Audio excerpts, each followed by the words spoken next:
Welcome to Books and Besties, the virtual book fair.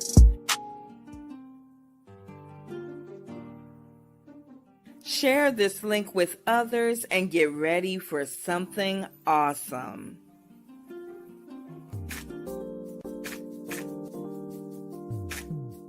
Books and Besties, the virtual book fair. Good morning, good afternoon, good evening, whatever time zone you're in. Welcome to today's episode of Books and Besties. I am your co-host, Dr. Angie BEE, and this is the day the Lord has made for us. I'm rejoicing and I'm glad about it. I'm glad in it. Really excited about the show today. Got an eclectic lineup of guests that we're planning to chat with. Got a lot of news and information for you today. Books that you need to be checking out, and other podcasts and shows and artists, and it's just, we got so much. So I'm gonna get the show kicked off right quick with an announcement. Mother's Day weekend, we want you to join us for the 4th annual Maternal Matters Favored 24-hour marathon. It's 24 hours of spreading awareness and raising funds for Maternal Matters Favored. So I got a quick little video I want to throw in here so that you can mark your calendar and be ready to join us for 24 hours. Maternal Matters Favored, mmfavored.org presents their 4th annual charity broadcast event for those with perinatal and postpartum mood disorders. This 24 Hours of Favor annual fundraiser takes place Mother's Day weekend. Mental health aids maternal health. Seeing mothers, supporting minds, and saving lives. Broadcast produced by Angie BEE Productions. Log on to mmfavored.org for more information. That's mmfavored.org for more information. 24 hours of favor.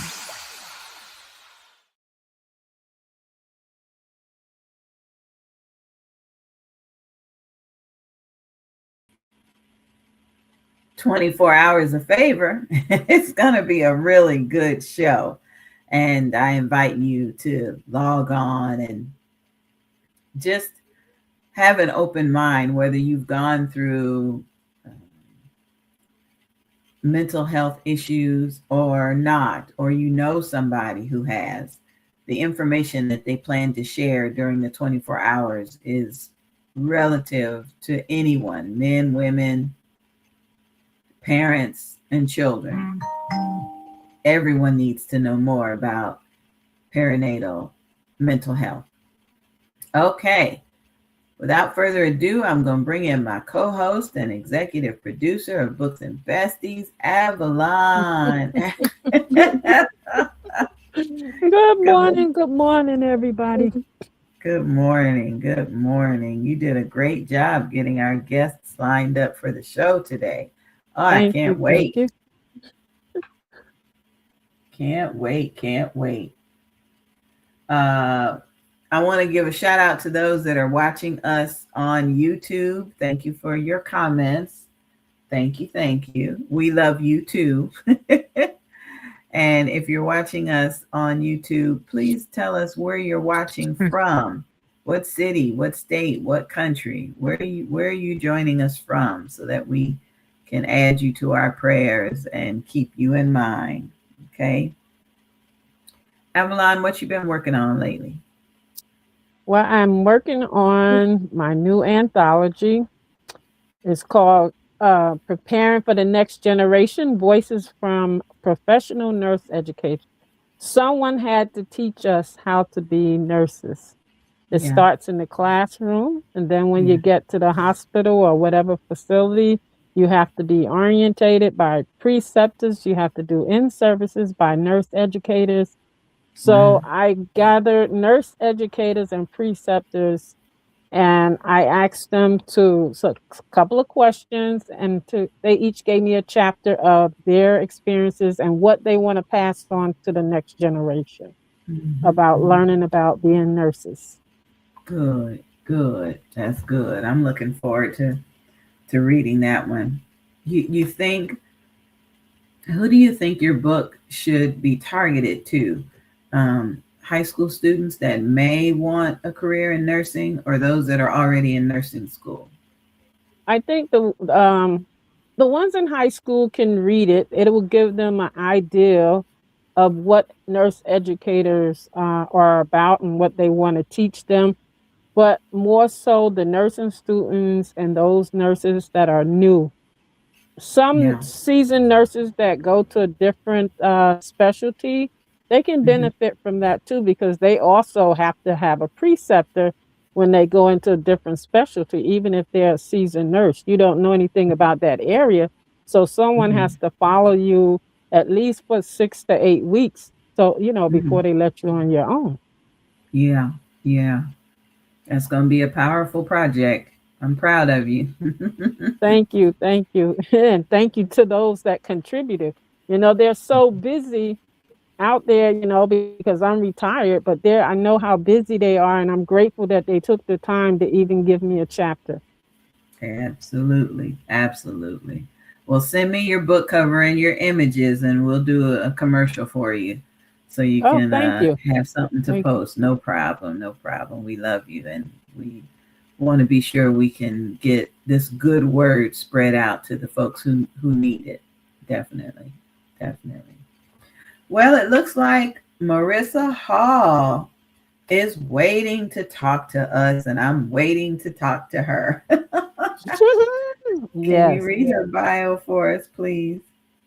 Yes, Marissa Hall is an emerging author, mental health advocate, and a groundbreaking rodeo champion.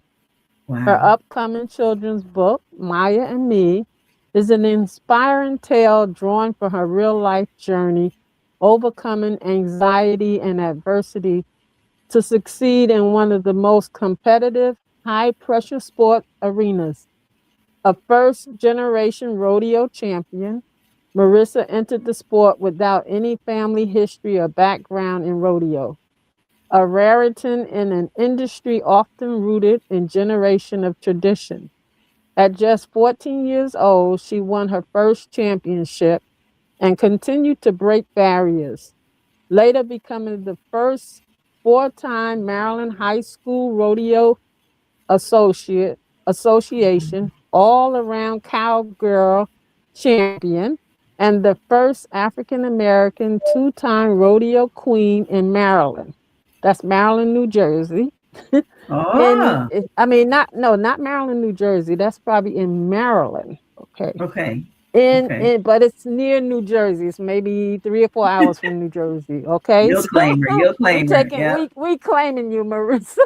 Yep. In just Yep. 4 seasons, she earned 19 titles with the National Barrier Horse Association and Wow. competed in events like barrel racing, pole bending, and goat tying, all Wow. while overcoming significant performance anxiety. Marissa is currently a Dean's List student, majoring in psychology at Mount St. Mary's University, with plans to become a clinical therapist specializing in youth empowerment. Her powerful story has been featured by Nickelodeon, the Cowboy Channel, local news outlets, and the Washington Post. Oh, welcome Yes, to the show, girl. Welcome yes. Woo. to the show. Oh, Hi, good morning. Marissa. Morning. Hi, can everybody hear me? Mhm. Yes, yes, we can. Hi, good morning. Yes, Thank you so much for having me. yes. Thank You you for had such an joining us. introduction. Yes, I'm telling you, Thank you. Thank you so much. Thank you so your much. bio is amazing. Thank So tell you. us a little bit more about Marissa. Well, right now, I am 19. I'm 19 years old. Like you read in my bio, I go to school at Mount St. Mary's University. That's where I am right now. I'm in my dorm. I'm currently I'm a D1 cheerleader for the school. I am a sophomore. I used to compete in rodeos, and now I've used, like how in my bio we've talked about how I struggled with a lot of performance anxiety and I struggled with a lot of mental health and all that culmination under the pressure of what athletes go through, and especially student athletes. That kind of inspired me to want to become a sports psychologist. Like under my clinical therapist title, I want to specialize in working with student athletes to try to help them realize that your performance does not make who you are, and that sometimes it is okay to fail. Failure is a learning opportunity, and you don't have to stress yourself out or base your self-worth off of if you fail or not, or whether if you succeed. And that is so relevant. I was watching the Winter Olympics and the ice skating portion of it, and the little fella that they called the quad god, because I guess he was doing, and his last performance, you could just see that he was just so stressed out and ridden with anxiety. And so what you're studying is really necessary. It's really needed. Yeah. I'm proud of you. Thank you. I appreciate it, because kind of what happened to him, that happened to me at my senior year nationals. I went out to Gillette, Wyoming, and I was so anxious about whether I was going to do well or not that I ended up like blowing my run. And a few of them, like not even just one, I blew a few, and it still like sits with me to this day that I let myself get to that place where I'm sitting on my horse and I'm physically shaking because I'm so worried on whether I'm going to do well or not, instead of just having fun. It's my senior year. It's my last rodeo with the High School Rodeo Association, which I have given for my 4 years of my life to, and they've given me so many opportunities, and that's where I used to rodeo, and I love it so much. And it's sometimes when I look back on it, it just hurts to see how much I got in my own head, and I wonder what could have happened if I didn't.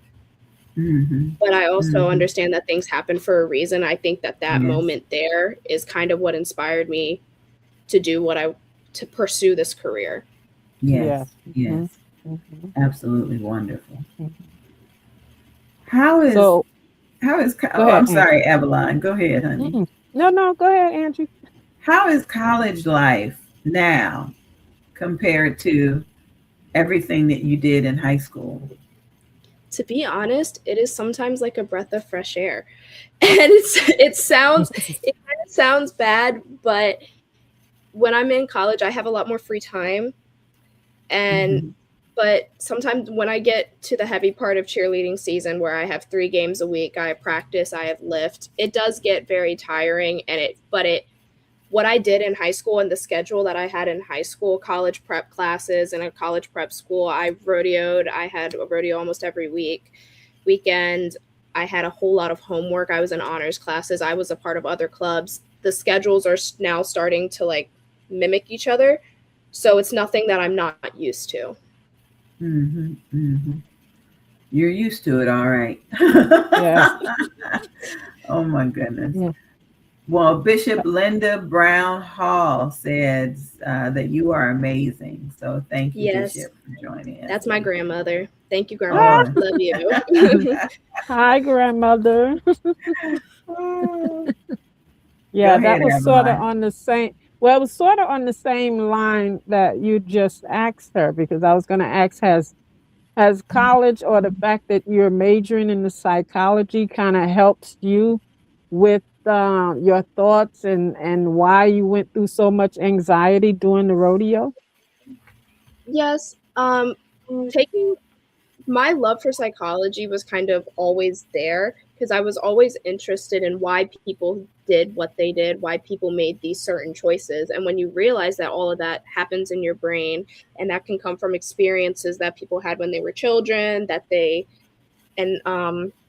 how they lived their lives. And it all came into fruition when I took AP Psych my senior year of high school. Because like before then, I was going to be a movie director. I wanted to be a movie director. I wanted to be a veterinarian. I had all these different jobs that I wanted to do. I wanted to be a history teacher. And then I started taking psychology. And the more that I learned about it, I was like, this is really paramount. This helps a lot of people. And I grew up going to therapy to help with my anxiety, to help with my depression, my panic attacks. And so obviously that helped me figure out what's going on in my brain, talking it out with my therapist. But the more that you learn about it, and like even now I'm in neuroscience now, because psychology is a lot of theories where it's like this could happen because of this, when neuroscience is like there is different neurotransmitters that go into your brain that produce hormones that make you feel this. So both sides is fascinating to see how much like your brain can do and how much power it can have over your body. Yeah. Because I believe that too. Like everything starts in the mind. I am a woman that lives with a traumatic brain injury, and when I say that to people, they're like, but you do this and this and this. And I'm like, but you don't see me when I'm in the bed. You don't see me when I've got this going on or that going on. So I hear you. Everything starts in the brain. Everything does. Marissa, how would you like for people to contact you? I want to put it on the screen. Do you have a website or an email address? What's good? I like this because it's pretty easy. Everything. I have a website. I have a Facebook, a Gmail, and an Instagram that are all under Writing with Marissa Hall. It's all one, all lowercase. Okay. Marissa Hall. Okay, I got your website up there. Thank you. That'll take everybody to the right place. So I want to know what inspired you to write your book. Well, and it's a funny story because originally, like, I had no plans on writing a book. I've written things before, like when I was in high school, I wrote a couple of school plays. I've written a couple of short stories just for fun. And when I think it was my junior year, people, like, I heard it from a few different people. They were like, you should probably write a book. Like, your story's inspiring. And I'm always the kind of person who's like, well, my story ain't that inspiring because I did it. And it's kind of like, it's one of those things where it's like you feel like it's supposed to happen, so you don't understand the how big of a deal it actually is. But it's something that's my dad and I still kind of go toe to toe with still today, where he's like, this is a big deal. Like you can do this, you can do this, you can do this. And I'm like, it's really not that big of a deal. I'm happy that it happened, but it's really not that big of a deal. But the more that I heard that you should write a book, you should write a book, you should write a book, I gave in and I was like, okay, I'll write a children's book about Maya, who was my first horse. And basically she taught me almost everything that I know. She taught me the grit and the perseverance that rodeo, or basically any sport that you play when you're learning something new, comes with. And it's funny because I wrote the first draft of the book on a train Christmas Day to go to New York to see a Broadway show with my dad. Wow. And then we met with a few people and we made some revisions, but I think about it a lot. I wrote it in a span of maybe an hour and a half on a train. It was already in you. That's how you, it was already in you. Yes, ma'am. That is impressive. You hear that, Avalon? An hour and a half. An hour. It's possible, yes. We got to speed up a little bit. Oh my goodness, such an inspiration. That's such an inspiration. Thank you. So how did you get into Nickelodeon, or they contacted you, or how you were featured? Yes, I was on Nick News, I think my junior year of high school. It was a big deal. Like, they came out to my school to get footage of me and everything.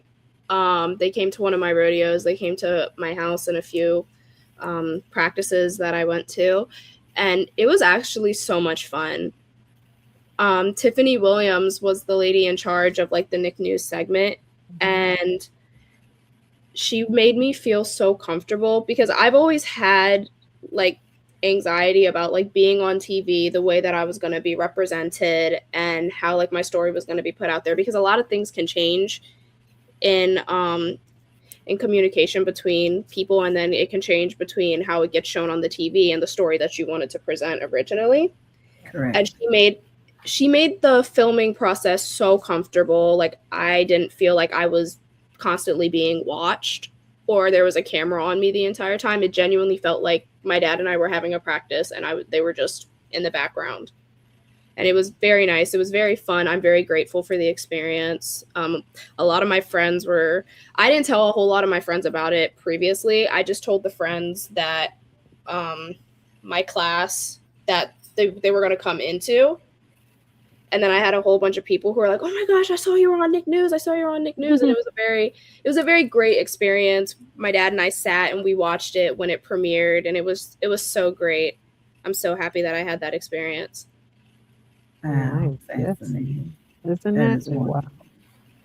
We got to give some shout outs because we got folks that are watching. Bishop Grandma says hello to everyone. And she also says that your book was definitely in you. That's why it was so easy for it to come out. It was definitely in you. Shout out to Michelin Moss, who is watching us. It's good to see that you're enjoying the show today. And author Shantae Lennon is with us today on Facebook. So thank you so much for joining us today. We're going to take just a really quick break. Don't go anywhere, Marissa. We'll be right back. Just got a couple of little things we want to tell you about, we want you to know about. And we'll be back with more of Books and Besties. In a world full of noise, our stories whisper truth. Stories of faith, hope, and redemption made to uplift your spirit and stir your soul. Featuring award-winning films, Walking in the Spirit. If not for the Lord, where would I be? Delicious. And the live stage play, It Ain't Over Till God Say It's Over. And now, the newest film added to the streaming platform, The Signature, in collaboration with Jean Louise and James Burke. Download, rent, or stream our films at www.sisterbattenfilms.com.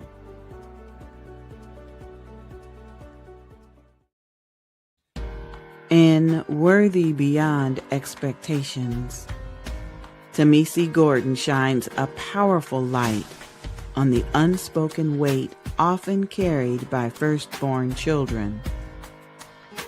From responsibility placed on young shoulders to silent sacrifices made for the sake of the family, this heartfelt story explores the pressure to be strong, mature, dependable, beyond their years, through struggle, resilience, and self-discovery.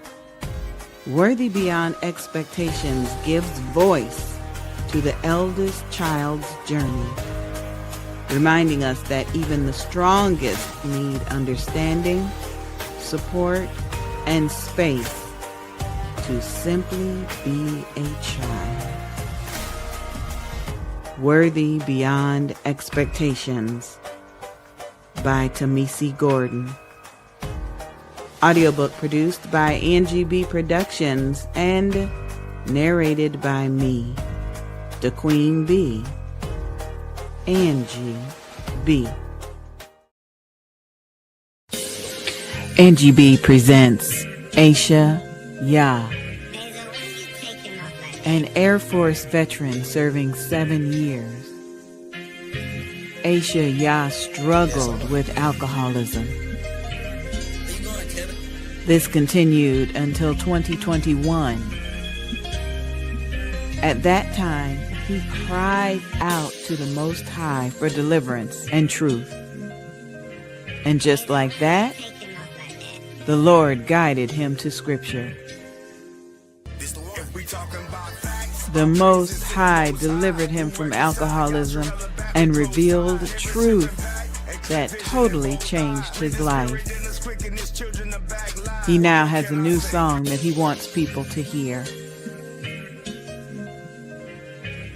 Send an email to cedenough@hotmail.com. Well, I told you we had a lot of news and information for you today in the show. The new book, Worthy Beyond Expectations. We want you to find that on Amazon. And Asa Yah has beautiful new music coming out, and he wants us to know about it. So let's get Avalon back in here. And Avalon, Marissa said she was 14 years old on a horse. Yes. Yeah. I know some 14-year-olds that don't even want to go for a walk, much less. I'm telling you. What an amazing story. Yes. Oh my goodness. And the relationship she must have had with her horses, she was anxious, but I guess the horse must have stayed calm, or I don't know if horses are like dogs. They can sense when you're upset and you're anxious. Yeah, So, when you get real close to them, yes. yep. You I'm know, gonna y'all ask her that right develop now a when we bring her back. relationship. Sister Hall, how do you describe the relationship between you and your horse when you're competing? It's definitely a partnership, because you have to work with your horse and your horse also has to work with you. And it's one of those things where it's not a car. It's not an object. Like, your horse it's a being. It has its own brain. It has its own way of thinking, and it has its own fears, its own anxieties, its own things that it's good at, its own things that it's bad at, and things that it needs to work on. But what you need to do is, first off, for me, I prefer to know my horses, learn the aspects of my horses. I want to know what they're afraid of. I want to know what they like. I want to know what they don't like, what they're good at, what they need work on. And what you have to do is, because, like you guys said, that they are beings that can feel you. Like, they're huge animals, but they can feel a fly. They're scared of their own shadow. They're scared of a paper bag that their feed comes in. And what you need to do is you need to make sure that you are in the correct headspace, that you can make up for your horse when your horse doesn't do well. Because that happens. And then sometimes your horse can tell. Like, there have been days where I have been scared and terrified to go in there, and my horse Sid's like, relax, I got you. I know what I'm doing. And that relationship that comes with spending time with your horse, riding your horse, not just race, but sometimes it could just be in the middle of the day, if you have time, going out, petting them, just sitting with them, taking them out on trail rides instead of constant race prep. It's building that relationship so they don't always associate you with work, and there becomes a distinct bond and love and trust between the two of you. Wow. Absolutely phenomenal. Yeah. Some of what you said, I believe, could even transfer over to your book, to being an author.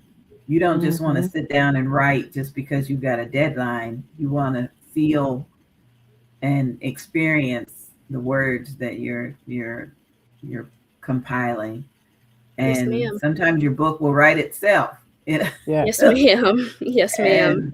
And so it sounds like each of those qualities from your sport have now transferred over to writing. And that is a blessing. Yes, that is a definite blessing. Oh my goodness. Yes, ma'am. Do you plan on writing another book? I've thought about it. I'm not entirely sure if we've had the idea where there might be one children's book for each of the experiences that I've had on a horse, because I have a few horses and each one of them through a distinct part of my life.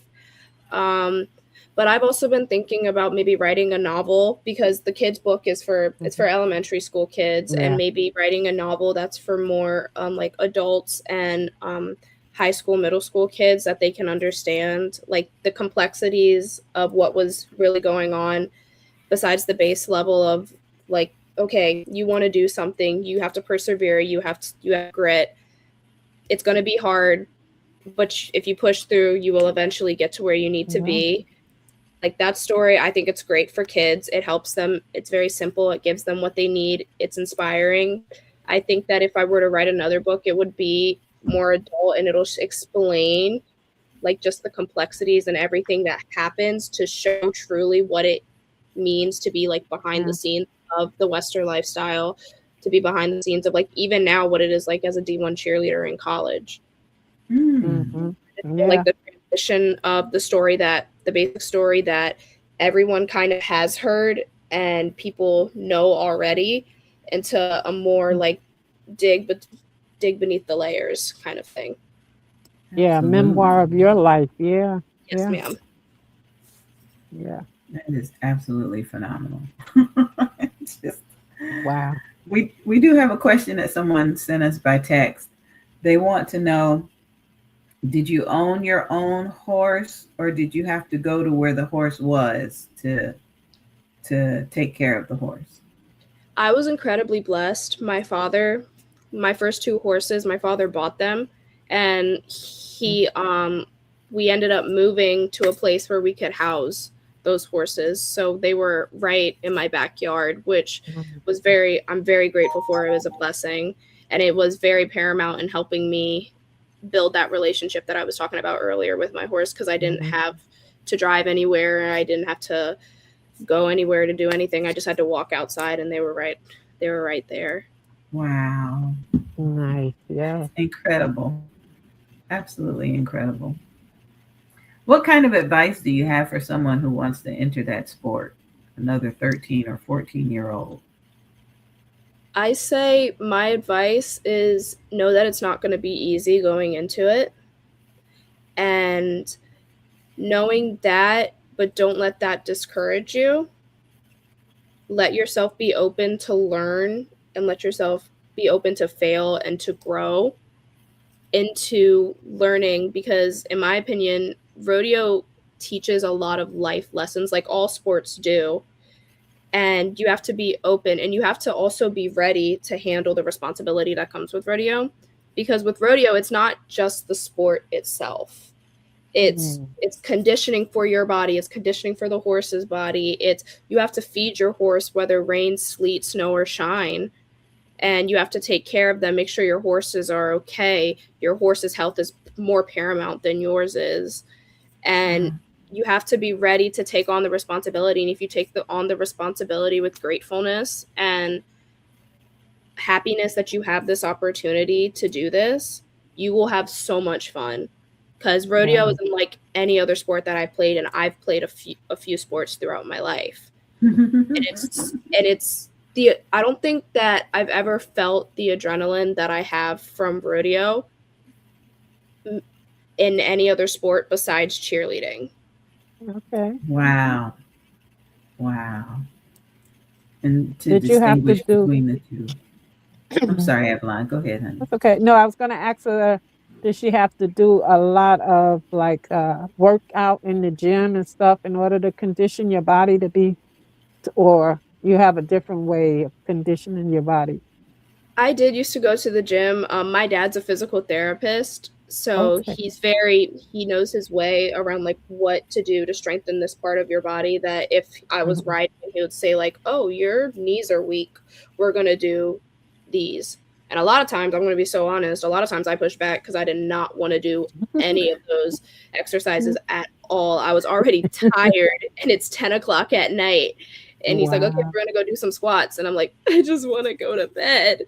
But it's the discipline that you're you know, you don't want to do it, you don't want to stay up late, but you have to, because it's going to make you a better athlete and it makes you a better person, knowing that you have to do things to become the best that you can be.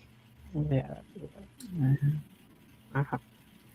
We got some more shout outs. We got more people watching. Gwendolyn Sims says good morning and happy Saturday. I would love it if you guys would put your city and state or your country where you're watching from so that we know that we're reaching people. Shout out to the folks that are watching us on YouTube, Evangelist Angie BEE, and on our Facebook pages. Thank you so much. We do appreciate that. We are chatting with Marissa Hall, a college student that has written her first book, and pretty sure we're going to have her back on the show soon with her second book.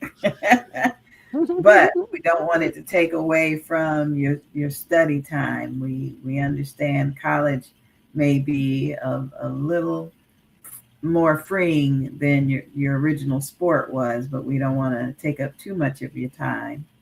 I just have maybe one or two more questions, but I'm gonna let Avalon go first. Avalon, you got another question for Well, Marissa? she's answered most of the questions for me.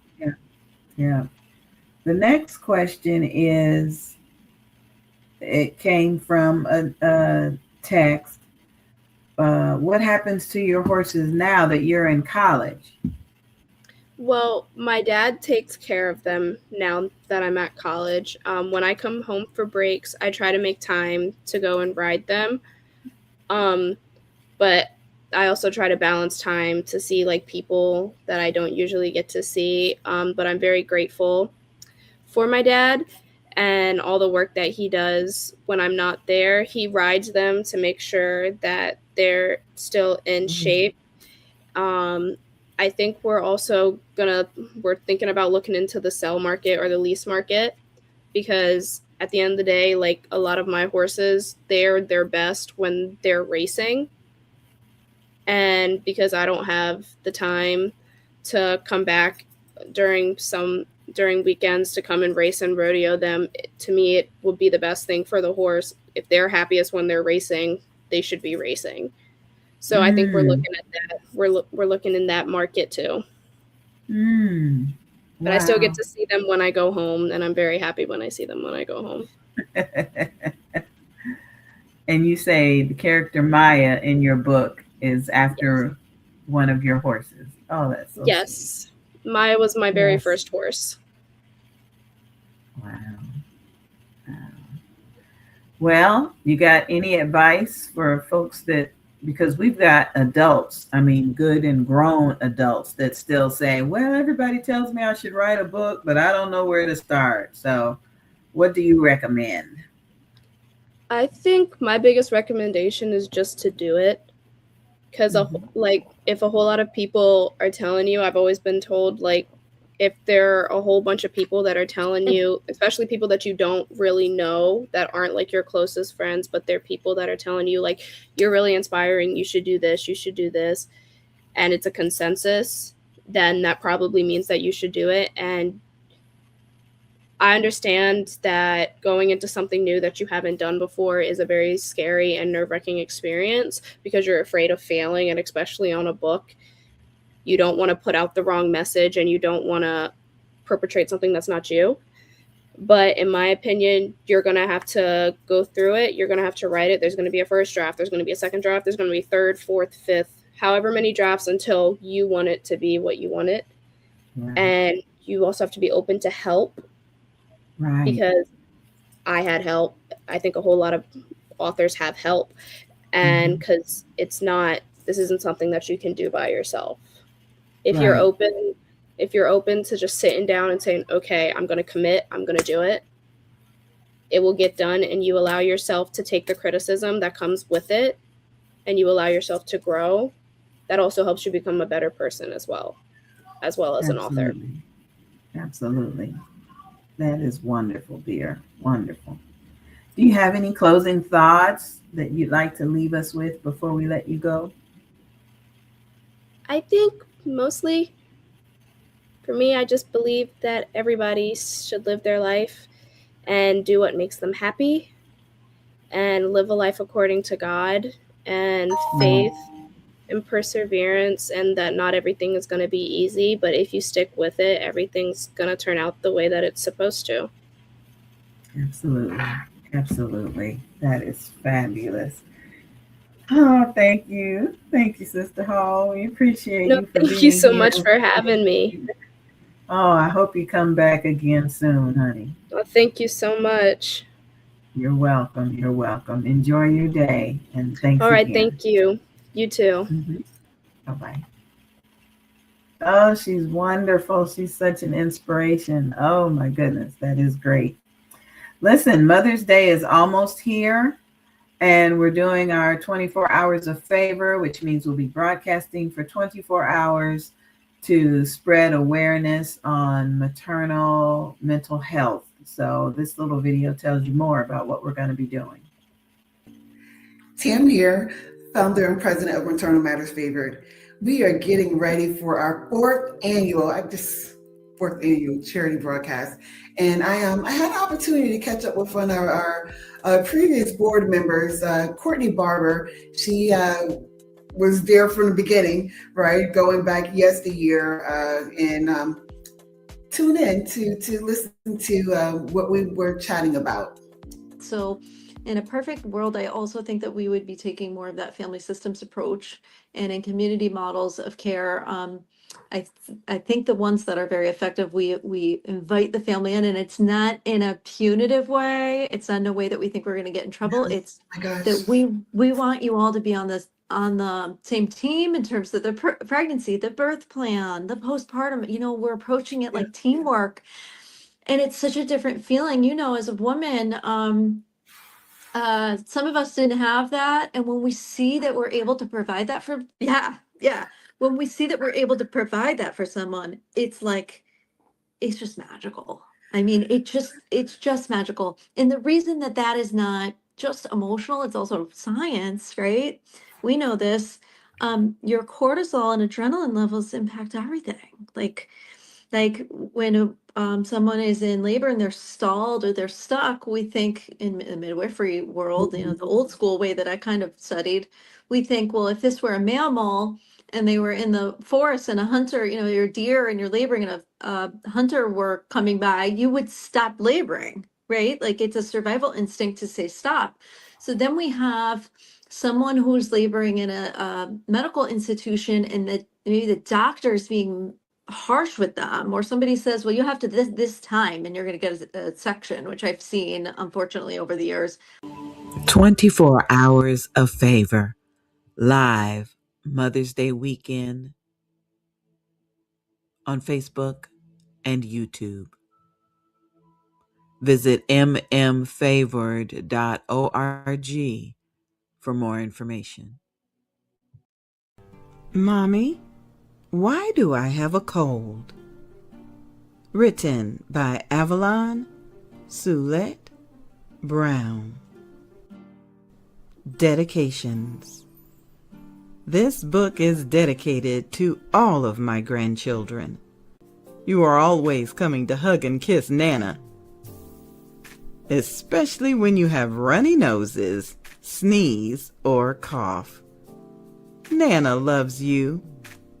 Let's work together to keep the germ population down. Mommy, where do colds come from? Why do I have one? Mommy, why do I have a cold? Written by Avalon Brown. Narrated by Sonia B., Sandra B., produced for audiobook by Angie BEE Productions, and narrated by me, the Queen Bee, Angie. Yep, that's me, the Queen Bee, Angie BEE, and I'm thrilled to be your co-host today on Books and Besties. Our first guest was just an incredible young woman. And let me bring Avalon back in here. Avalon, please stay in touch with her so she can come back. I want to hear how Yes. her grades are doing. I want, I want to, I want to be there when she graduates. I know. Oh gosh, she's so intelligent on the dean's list, and to do all that at such a young age, it does take discipline. Yeah. Mhm. Yeah, she was a jewel, absolute jewel. Okay, I know that you take more than an hour and a half to write a book, but by the time you finish with it, it's wonderful. So tell us about the newest book that's coming. Well, the I was telling you about the anthology, but there's a new. Which one of the new children books coming out? I'll tell you, I I'm know working you on. got so many. I'm working on What two. was it? One about your grandson that liked to play basketball? Well, that was written some months back. That's Oh, some months back. That was about the oldest grandson who loves basketball. So I wrote the story about him saving the basketball court, putting out a petition, having everybody sign it so that they can save the basketball court where everybody, because they want to put a development, some new apartments in that area. And he goes wow. out, get petitions, to save and have a game for the community in order to save the basketball court. Yeah. Yeah. So that was a while back. But the latest one I wrote was um Michelle's dream to be a nurse. I wrote that book about my daughter because she is also a nurse too. And so I made it where, she has a dream as a young child, she wants to be a nurse, and she's reading all these different books, and she eventually graduates from high school, goes to nursing school, gets her degree, gets her license, and she starts working. So that was the latest children book that I put out. Wonderful, wonderful. I tell you, your creativity is unmatched. Oh You yes, got and books for all the grandkids. yeah, and I have another one that I'm working on. You see, when I'm in church or I'm out and about, and somebody's telling the story about something. So this one that I'm working on now is about a lady who's fighting this squirrel that keeps trying to eat her bird seeds, and this she's doing all kind of different things. And I'm getting this story because when I go to is actually go to the church, and she's in her garden, and now the squirrel is trying to eat her. Before she was fighting the ants, and I wrote a book about that. This time she's fighting a squirrel, and she's doing all kind of things to keep the squirrel from getting the bird seeds from the bird. And it's really funny when I listen to it. So I'm taking notes as she talk about it each time. Because every time I go to church, she know it's me now. So she's like, Sister Avalon, I got a new adventure. Let me tell you what happened with the squirrel today. Oh my So I'm goodness. taking notes, and I'm gonna eventually turn that into a children's book. Yes. I'm That's just so taking cute. notes right now. Yeah. So cute. So cute. I tell you, I tell you.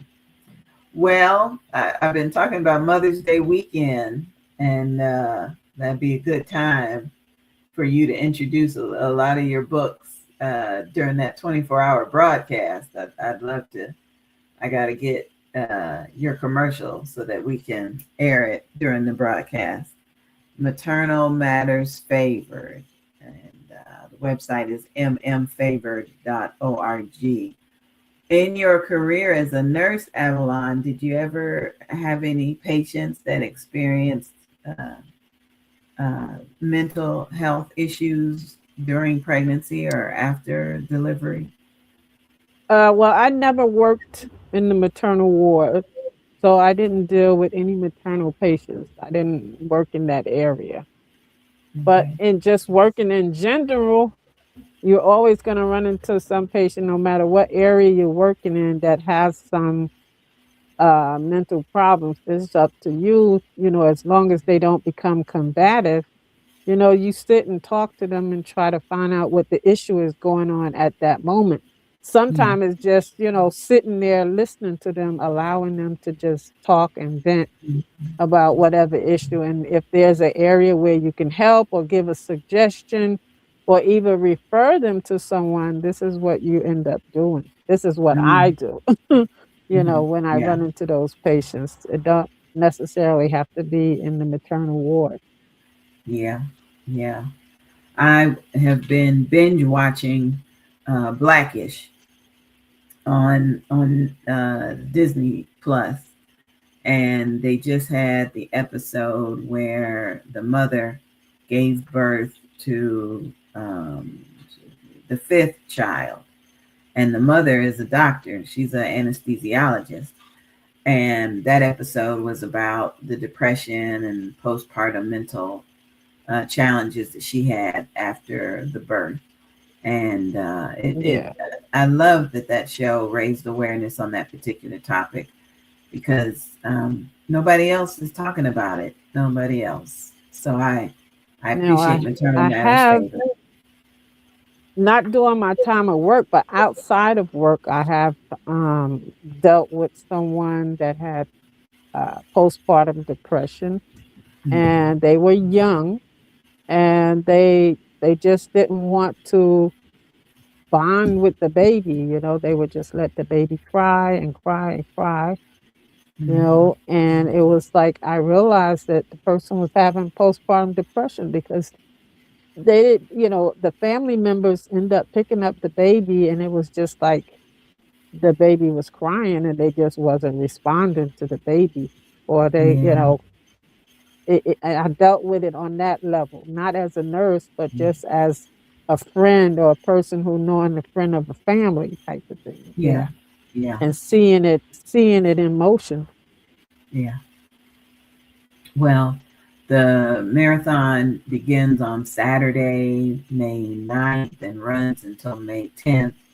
The the 24 hours will be filled with testimonies and information, and just I think the testimonies that I've heard so far are just so powerful. Yeah. It's just a beautiful thing, just a beautiful thing to see that people are getting help for what's going on.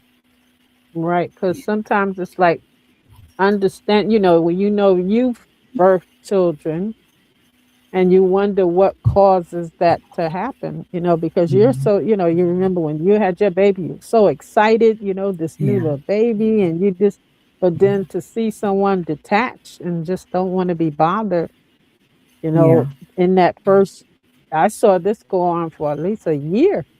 Oh my goodness. Eventually, eventually they started loving the child and all that, but in the beginning, they really didn't want anything to do with it. Wow. They did the Tragic. minimum, so at least the family members was there to help. Yeah, yeah. That is wonderful. Wonderful, wonderful. Okay, it is time for our next segment. We're going to segue over to the necessity of editing. This is a quick little 6-minute video that has closed captions, so you can read along if you like. But we want everyone to know that writing a book is one aspect of publishing, but editing is another aspect. You don't want to lose your reader because you did not invest in editing. So we're going to play this little video, and we have a couple of shout outs when we get back, so we don't want you to go anywhere. We'll be back with more Books and Besties. The necessity of editing. Hello, my name is Sonia, and I am a professional content editor. The difference between a proofreader and a content editor, as I have just recently learned, is care. A proofreader, though still respecting the boundaries of punctuation, which are very important, often will not clean up the statements that you have looped together and presented as a periodical. A content editor will read, proofread, punctuate, and clean up your content as necessary. Both are crucial, especially if you are nervous about your English skills. Today, I would like to talk to you a little bit about the necessity of editing. I am the type of person that catches the error before seeing the content. One of my biggest gripes is seeing an error on an obituary. What? Oh my goodness, these are the last words that anyone will ever read about you. Even in grief, spell check still works. I encourage you, write your own final words if you believe that your loved ones will leave grammatical and spelling errors unchecked, but I digress. In this time of artificial intelligence, I have found that our God-given intelligence has disappeared.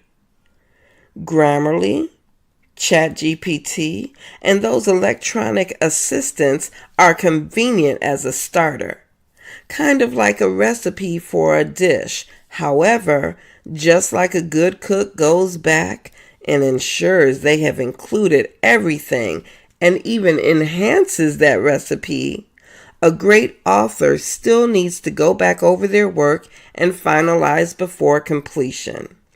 If you do not want to do that, I implore you to hire someone that will. A fresh eye makes a world of difference. The written word often shapes a picture of the author by the reader. When synonyms are used interchangeably, adverbs are tossed about incorrectly, and punctuation is just doing its own thing, an avid reader will lose interest in the plot and grow tired of making corrections in their head. Some authors happily pay a photographer or even an artist twice as much as the book is being sold for, just to ensure that their headshot catches the eye of the reader. However, their lack of having a second eye proofread and edit their liturgical baby leaves the reader of your masterpiece distracted and missing the point of the story. I will never forget mourning a grandparent. These arrangements of hers were taken over by a distant relative who was believed to be capable of handling this huge responsibility of presenting this decades-old life in a single 5x7 page. The misspellings of names, cities, and even occupations brought new tears to my eyes. Not only were some of these facts able to be easily researched, but the lack of care and concern before this final complimentary life story went to print was appalling. The necessity of editing is clear. I equate reading a book to watching a movie. However, you're able to place it on hold with a bookmark versus a streaming remote. Unlike a movie, the pause is controlled by your reader, not by the electronic device that allots you a full 3 minutes to pause your television stream, then return to the last spot that you were watching. A reader has the opportunity to turn the page or close the chapter, both literally and figuratively. No one wants to wade through a run-on yap session on a paper that left a dangling participle leading into a paragraph that begins, "The nectar day." What? Whose nectar? What day? Just like that, you've lost the attention of your reader. Sure, they may come back only to run into a new scenario that begins with two people speaking without proper identification, properly identified punctuation, and then this turns your reader's moment in time mental escape into a deep pondering chore, i.e., work. The AI assistants care nothing about punctuation. Their job is to lay out their opinion of what you'd like to hear and read, and your plight is to build on it while an editor's delight is to clean it up for the reader.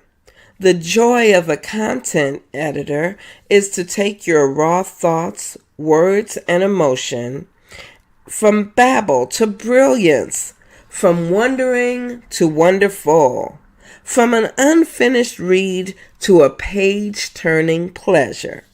Friends and family are excited that you have decided to delve into this new chapter, pun intended, of your life. So criticism about your incorrect usage of your versus your won't be shared with you. However, your audiobook narrator will find themselves starting over and over again, potentially losing that new reader joy that's expressed in their voice. It's gone, and so is the listening. In conclusion, nurture your book as one would anything born from their loins. Create, spell check, give it to your hired content editor. The passing of your book from your eyes to proofer eyes will correct your missings and enhance your musings. I personally care enough to make you sound your very best. I am Sonia B., and I approve this message.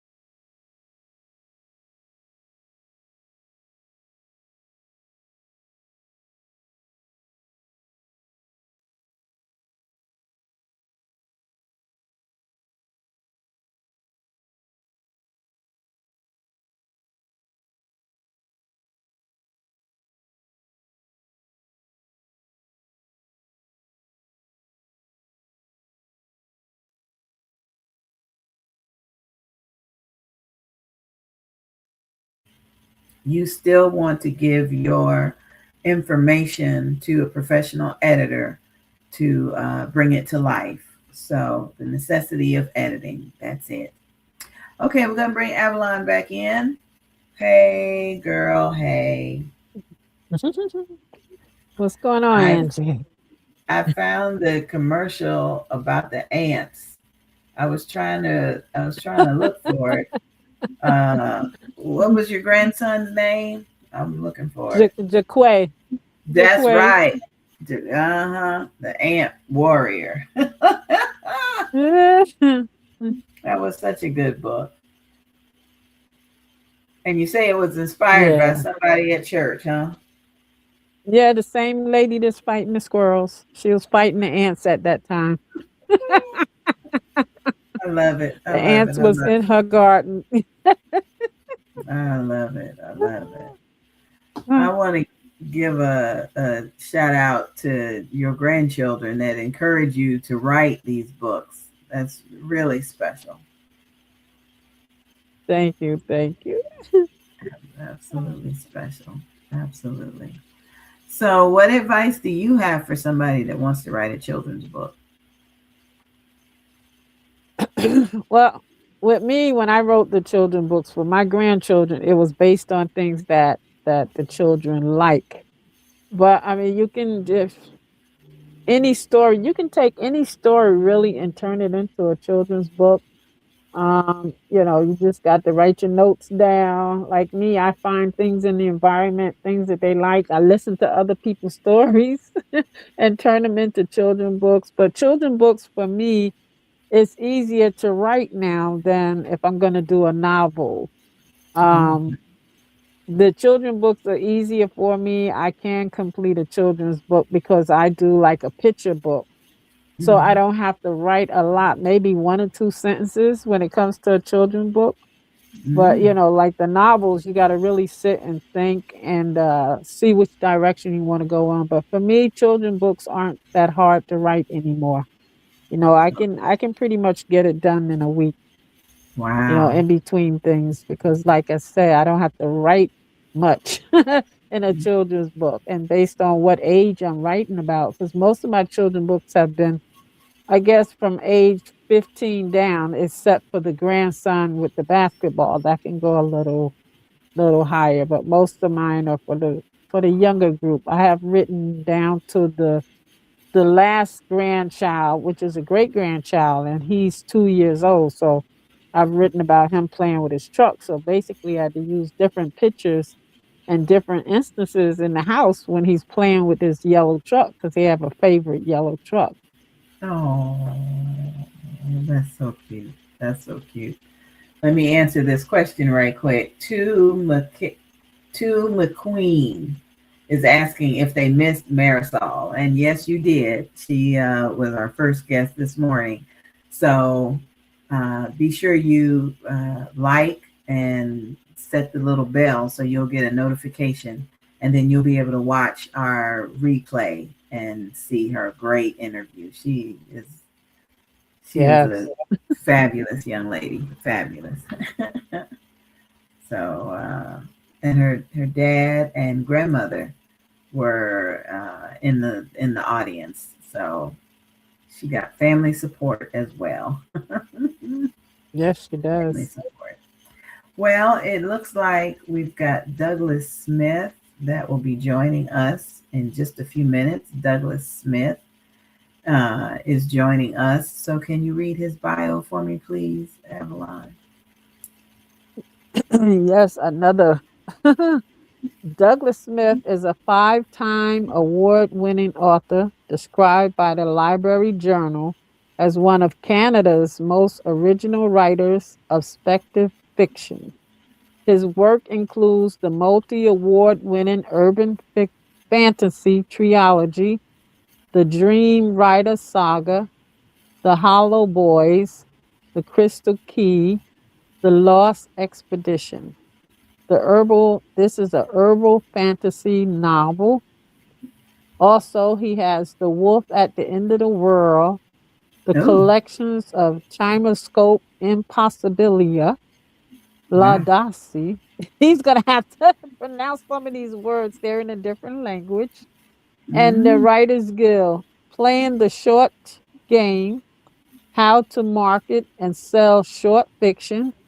His short fiction has appeared in the top markets in the field, including the magazine Fantasy and Science Fiction, mm, Amazing Stories, Interzone, Weird Tales, Bayon's Universe, Escape Pod, the Mammoth Book of Best New Horror, the year's Best Canada Fantasy and Sci-Fi on Spec and published in 28 languages. mm, Douglas have won Canada's Aurora Award 4 times, as well as juried IAP Award.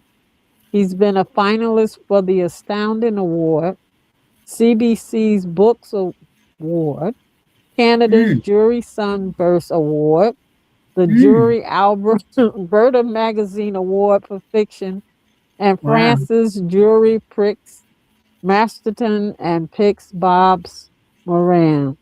Wow. Yes. Absolutely. All right. Let's A bring Mr. lot, a Douglas Smith mouthful. in. That was a mouthful. That was a Well, mouthful. welcome to the I show, sir. thank you so much, ladies, for having me on. I'll start with an apology. I got to come up with a much shorter bio. I did not think you would have to read that out loud. So I do apologize. That's okay. You know, some of the words that I did not pronounce or in another language, you might have to like kind of go over and tell us more about what I glassed over because there was a couple, Yeah, if the you remember. last two awards are actually awards in France. So it's Ah, Prix. They pronounce prix, which is French for prize. So that's all. oh, okay. And I think there Okay. was Okay. my most recent book is called Borderlands with a Z at the end because there's too many titles of books that spell it correctly. So I need I needed to I needed something different. Yeah. So just tell us about yourself. I know I've read a lot, but you know, you can tell us about yourself in your own Sure. words. Um, guess from a writing point of view, I started writing in the late '90s, and I started with short fiction, and then I moved I moved to novels. The way I describe it is as my short stories stopped being short. I figured my brain was trying to tell me something, so I moved to the longer form, and I'm working on my fifth novel now. I've had four published. Um, I live in a suburb northeast of Toronto in Ontario, Canada, with my wife and our youngest son. Um, let's see, got an older son, got a granddaughter. They're both in Toronto as well, and I probably would go on far too long talking about my kids. My granddaughter is a independent musician, singer, songwriter, performer. So I have a lot of fun going to her shows too. Yeah. Yeah. Why do you write fiction? Why is that what the way you've decided to go? I've always been an avid reader, like since my parents said I was reading when I was by the time I was 3. I just always loved stories. Um, I think it's I think everyone is born creative, and then Western society then proceeds to beat it out of us by the time we hit high school, right? So you might come home with a cute little story or a painting or something when you're in grade school, and your mom will put it up on the fridge, but once you hit middle of high school, if you're saying, yeah, I want to be a writer or a songwriter or a painter, that's going to be my career. Your parents probably and most of society is going to say, no, you'll never make a living at that. So they start to discourage it. Um, and I discovered a book. I don't know if you ladies have come across it. It's called The Artist's Way by Julia Cameron. And it's essentially a 12-week program for, as she describes it, how to recover your creativity. Basically, how to recover the creativity that we're all born with, and then have it beaten out of us by Western world. And I started reading that about the time I had another event, which was my all-time favorite author. I came home from a family vacation, and the first things I read was his obituary. A chap by the name of Roger Zelazny. He's an American science fiction and fantasy writer, and he died at age 56 from cancer. So at this point, I'm about 40, and I'd always told myself I would write someday. I always wanted to be a writer. I said, well, someday, I'm going to pursue that dream. And I think his death just kind of brought it home to me that none of us are guaranteed a someday, right? So Right. I sat down and started writing short stories that summer and sending them out to short fiction markets, which back then was you printed it out, you put it in an envelope, and you mailed it to somebody. Now it's all by email or an online portal. And New Year's Eve of the following year, New Year's Eve day, I got my first acceptance, which was a great way to go into a new year. So there I just kept writing. Why do I do it? I don't know. I think most of my fellow writer friends, we do it because we get these stories in our heads, and the only way you can get them out of there, the only way you can stop them from bugging you, constantly nattering at you, is to write them down into a story. So it kind of exercises that ghost out of your head. That makes sense. Wow. Yep. You can't leave a character standing on the street corner. That's what my friend says. They'll just keep haunting you. Yeah, that's exactly the way. And once you write the story, I find it's sometimes it keeps bugging you, and that's sort of the hint that okay, I've got more to say about these characters, and Right. might have been a short story, but I guess I'm going to be writing a novel about them sometime. My goodness. So what would you say your success is in winning all these awards? What helps you win all these awards? Um, I guess some of it's luck, but mostly it's persistence. It's the same way. I tell beginning writers the writer who's going to win or have the most success in this game is the one who writes the most stories, and then keeps those stories out in front of markets. If we're talking about short stories, so write a story, send it out to a market. Write another story while you're waiting to hear back on that one. Send it out to another market. So just write more stories and keep them out in front of editors, someone who has the power to actually, pay you money and buy the story and publish it. A lot of beginning writers, especially, they'll do that, and then they'll get a rejection back on one of those early stories, and some of them just stop right there. When I started writing, my average, I think, would be I'd get 20 rejections before I'd get a sale. And the thing is, you can't get that sale until you get those 20 rejections. So you just got to keep sending it out, keeping it out in the market. And it may be a great story. I mean, sometimes you'll get rejection letters, and the editor will say, "Really like this one. We're not going to buy it, but we really like it. And we want to see more from you." Those are, if you're a beginning writer, those are the first steps, the first indications you're getting that your writing has improved, and yes, you're getting to you're getting close to being publishable. Okay. So just write more, send them out, and have a thick skin, and just ignore rejections. Rejections mean you're part of you're in the game. You're swinging at the ball. Yeah, I know what you mean. Absolutely. Thank you for that, because the whole self-publishing era has taken over. I think we need to be reminded that our work is good enough to submit to a publisher, and not just rely on self-publishing. So you've encouraged me for that. Thank you. Yeah. Keep putting it out. Keep putting it out there.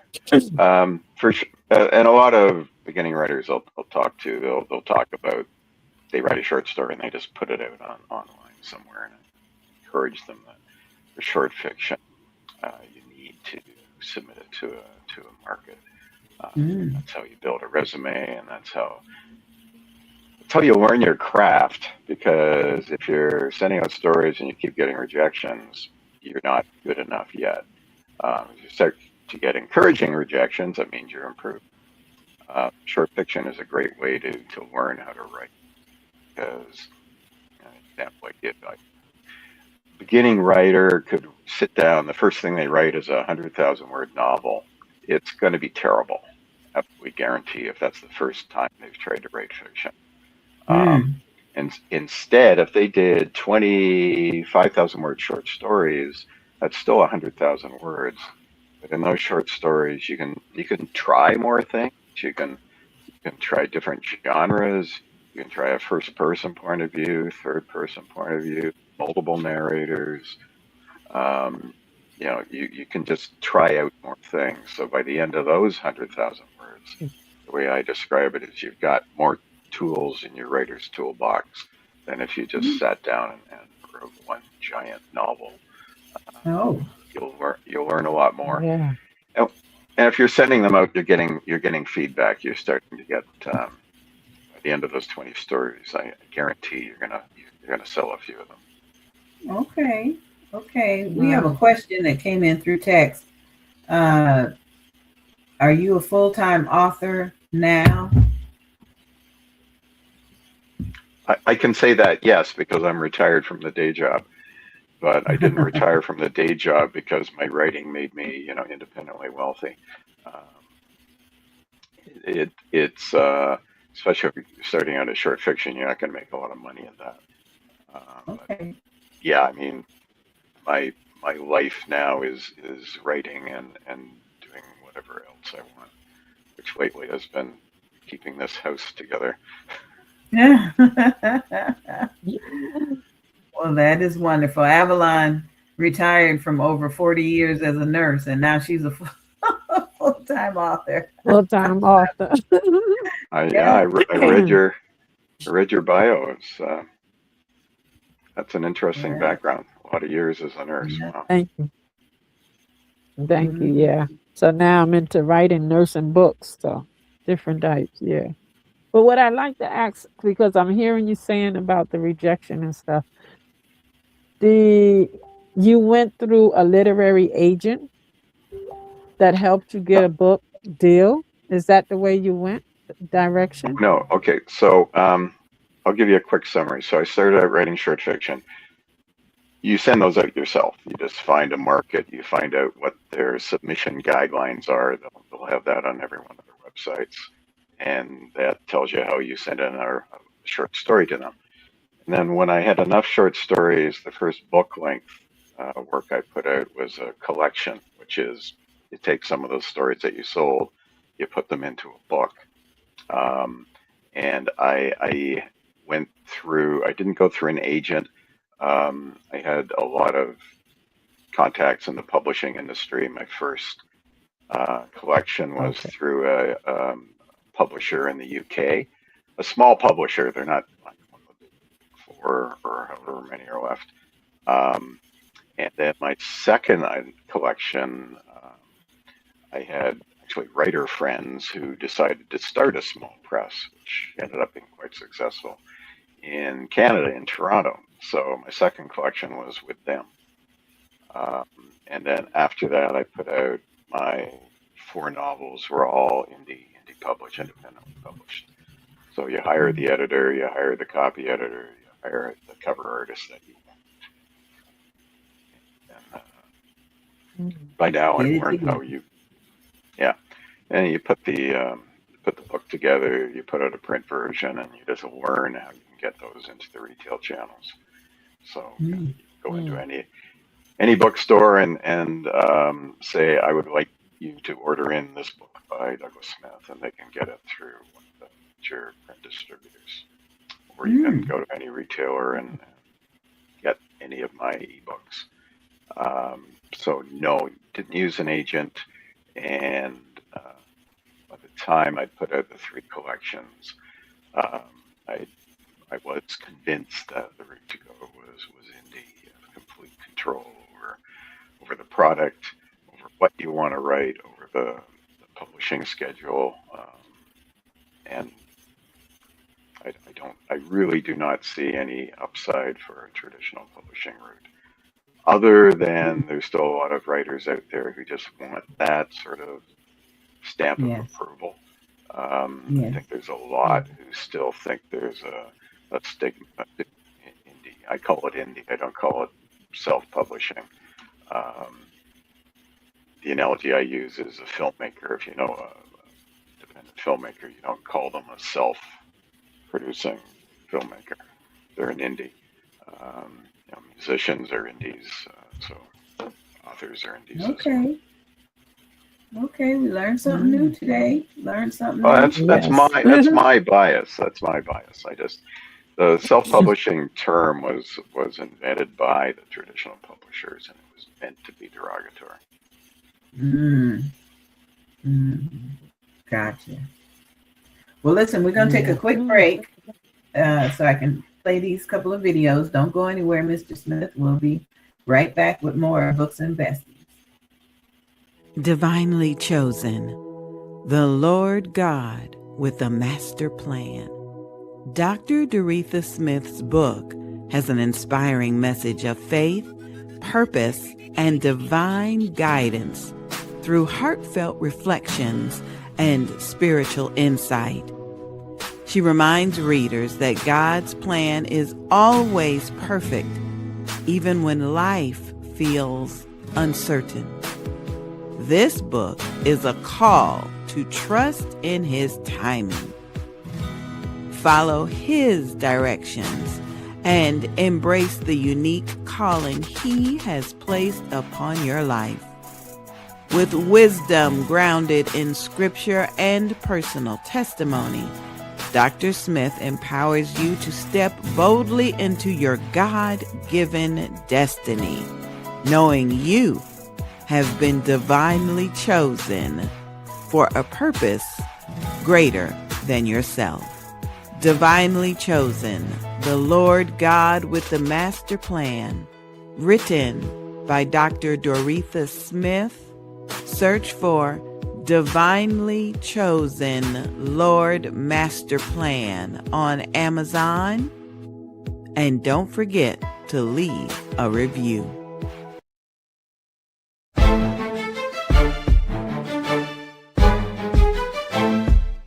Hi, this is author Avalon Celeste Brown. I am the visionary of this project. Recently, I've been speaking to different nurses who have been expressing and voicing their challenges and their frustration while working in the field.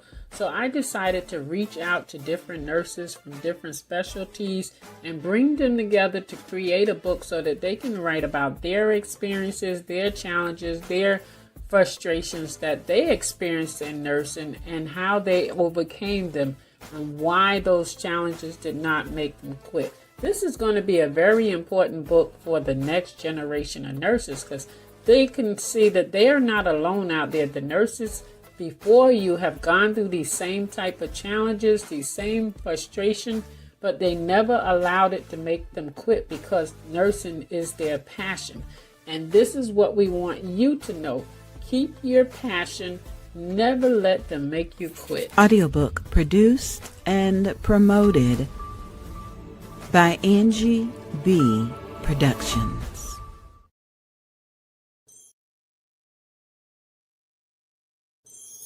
A Conversation with Mama. Many will come on this segment and they will come because they need to have a conversation with their mama. Amen.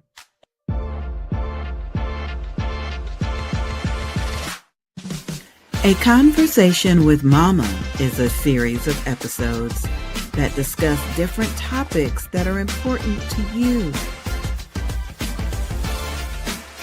Standing on God's Word and the Scripture as found in Proverbs 31:26. Now it's time for today's episode of A Conversation with Mama. Sundays at 3:00 p.m. Eastern Standard Time. I'm excited about A Conversation with Mama. It returns on Mother's Day, and I cannot wait for you to experience that show.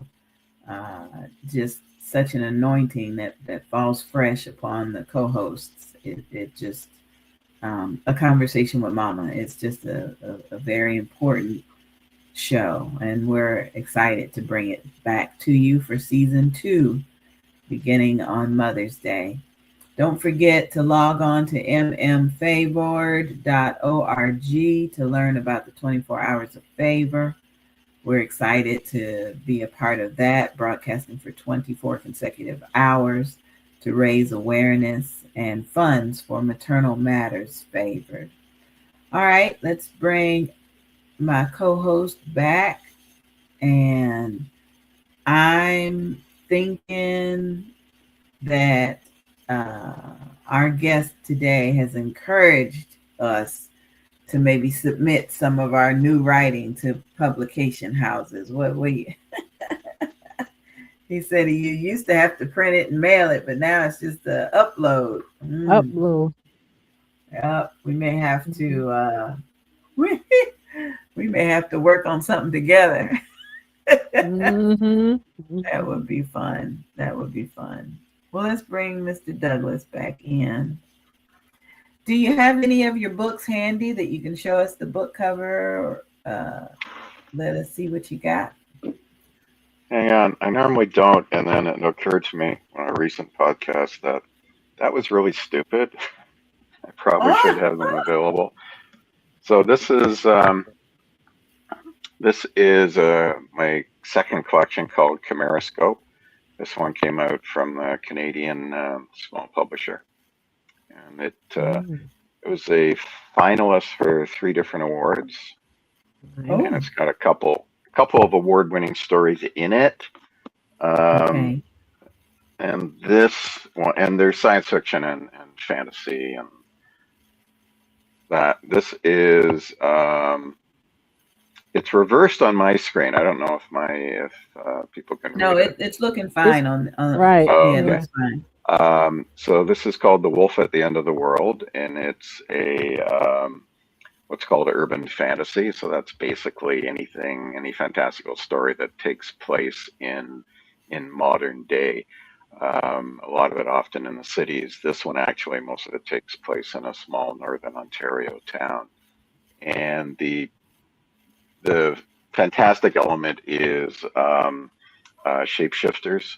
I've got a species called the Haroka, and they are environmental activists because each of them is tied to a different animal species. So they have Oh, a different totem, and Mhm. their vitality as a species is dependent on the vitality of their animal species. So wow. as animal habitats are being destroyed or being encroached upon, that actually affects not just the animals but the shapeshifters' vitality as well. Okay. So that's the underlying message here. It's an environmental theme uh, to the book and to the stories. I wrote 3 short stories in that world before I came back to that was my first novel. Okay. And it uses a lot of Cree and Ojibwe storytelling traditions, and Okay. I did a lot of research on that aspect of it, including staying at an Ojibwe First Nations reserve in Northern Ontario and meeting with the chief and interviewing her mother, etc. And it was fascinating. I just really loved that part, um, that culture. Because it's based on respect for the earth and respect for the animals and respect for the environment. Um, they have their origin of the world is that earth and the sun and water and everything was created first, then the plants, then the plant eaters, then the meat eaters, and finally humans. And the message there is that humans were created last because we are the most dependent, we're the weakest of all. We need everything else that went before. And I just like that because it immediately builds into your cultural beliefs that the earth is important in protecting the environment, the animals and the plants and the water and everything is important. And then my next novel, this is the first book in the trilogy. Oh, Mm. It's called The Hollow Boys, and this is again an urban fantasy. And this is aimed at adults and young adults. Its 2 protagonists are 17-year-old teenage boy and girl. Um, and in a nutshell, he his parents were sort of had a dubious reputation of artifact collectors, ancient artifact collectors, maybe not getting the artifacts by legal means. Um, but they were very successful. But on one expedition, um, they disappeared. They had taken him. He was only, I think, 8 years old at the time, and no one knows why. He was the only one who was found. He has no memory of what happened. He comes back with 2 things.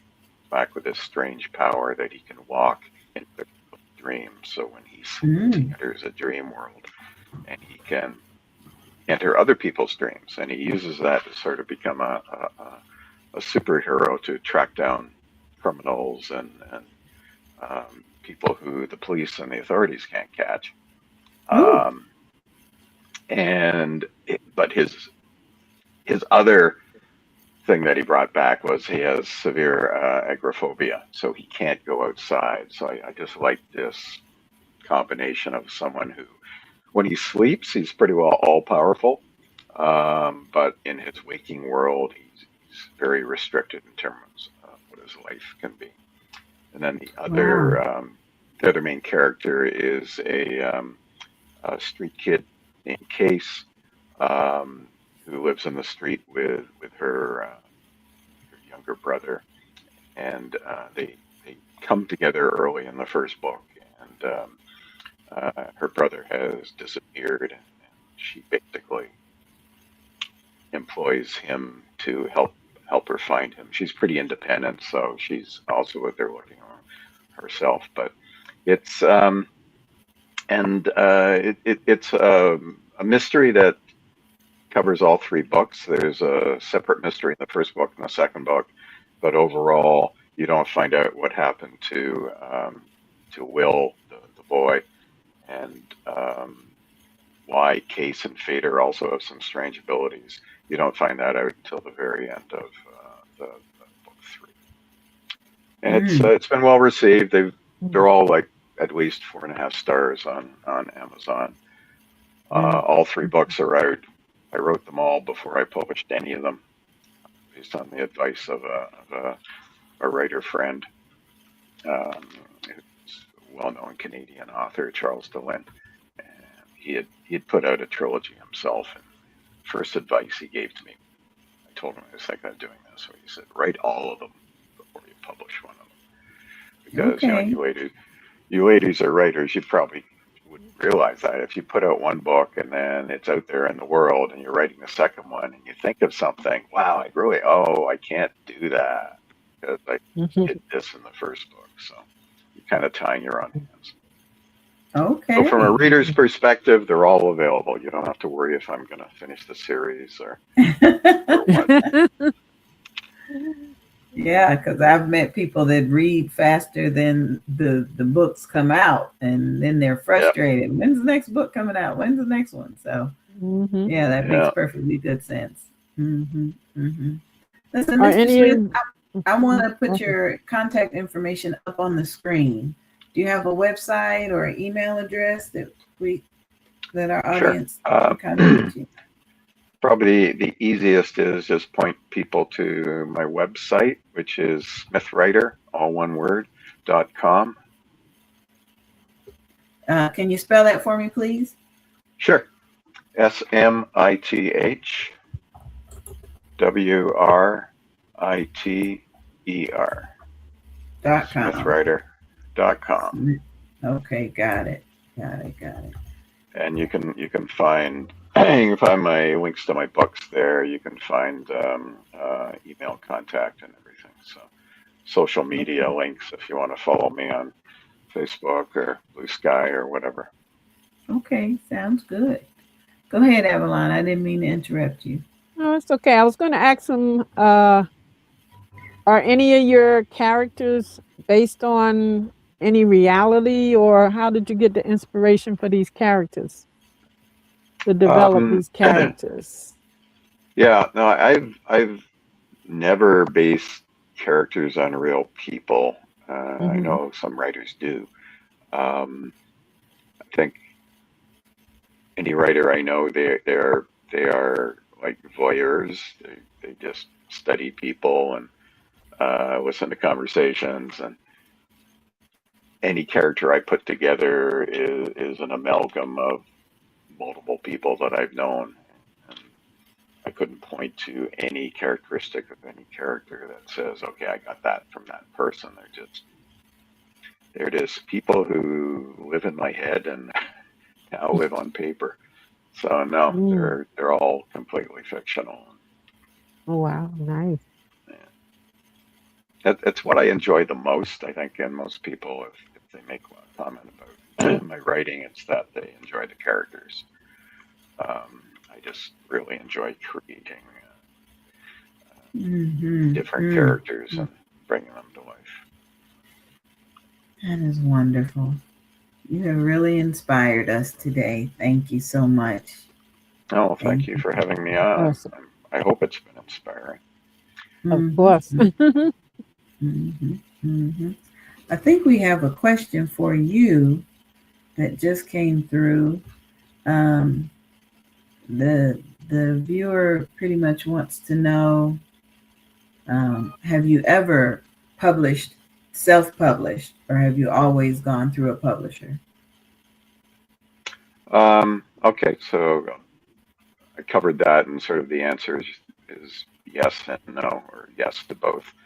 So short stories, those would be traditionally published because you're submitting it to a magazine publisher or an anthology publisher. And then my collections were traditionally published, but with small presses. Most of the big traditional presses, if your viewers are going that route and they're going to want to put out a collection of short fiction, the big traditional publishers, unless you're a huge name like a Stephen King or one of the more well-known authors in your genre, big publisher is not going to want to put out your collection because collections don't make as much money. They're not as profitable as novels. But a lot of the small presses will do collections. That's their specialties. And then when I moved to novels, all the novels have been indie published. So it's sort of standard traditional publishing for short fiction, small press traditional publishing for my collections, and then indie publishing for the novels. And in that order, so that was the progression. You got it. Got it. Yeah. Yeah.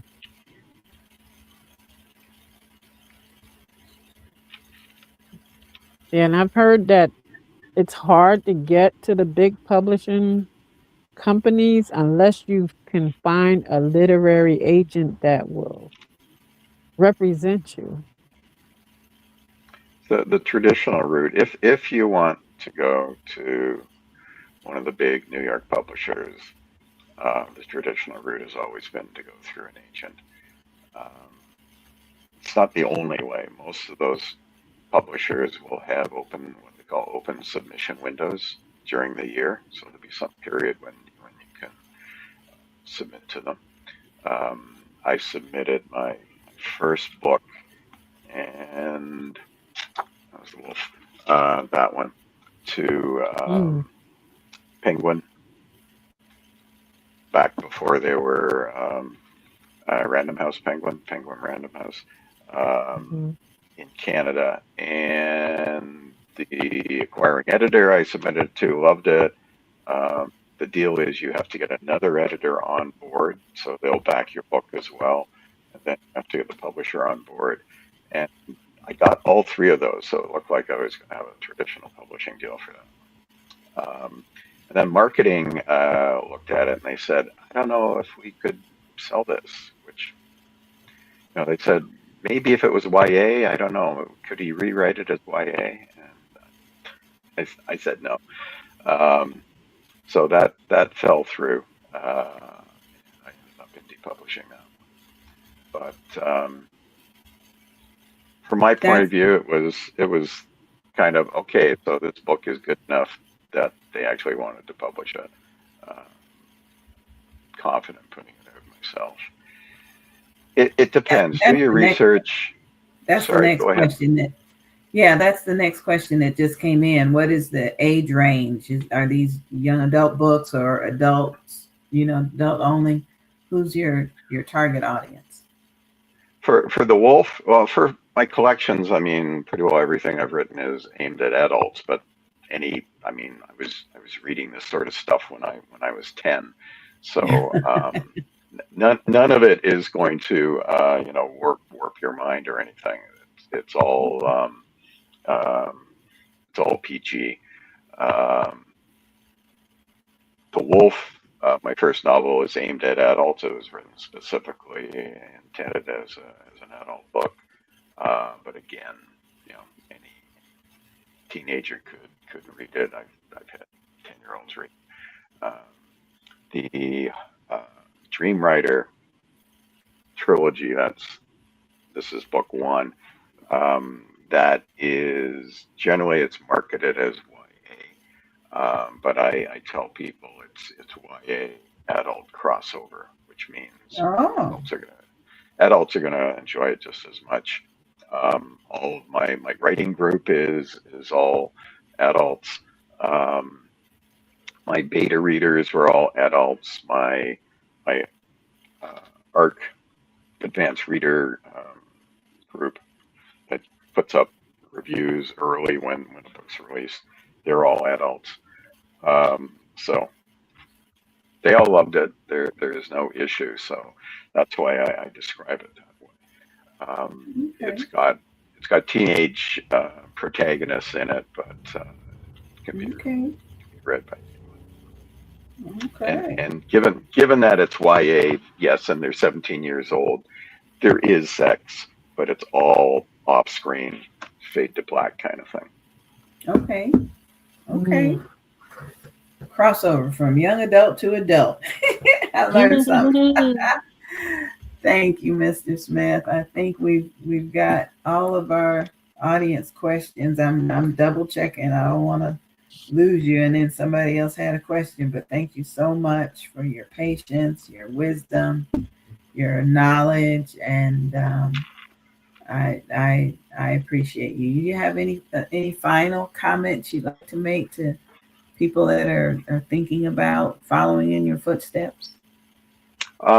Just that if you want to be a writer, you need to be a reader. So make sure you read a lot. And then the only other piece of advice is persistence. You have to write a lot, and you have to keep those stories out there. That if I wasn't explicit before, start with short fiction. I just think it's the right way to start. It's a better way to learn how to be a writer. Okay, sounds good. Thank you so much. Yeah.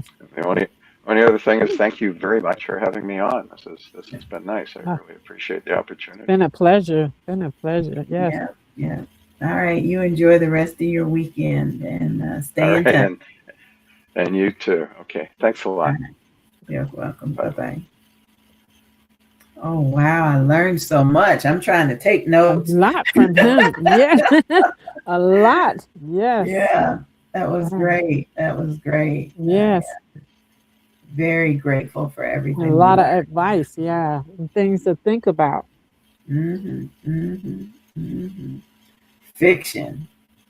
Science fiction. Shapeshifters.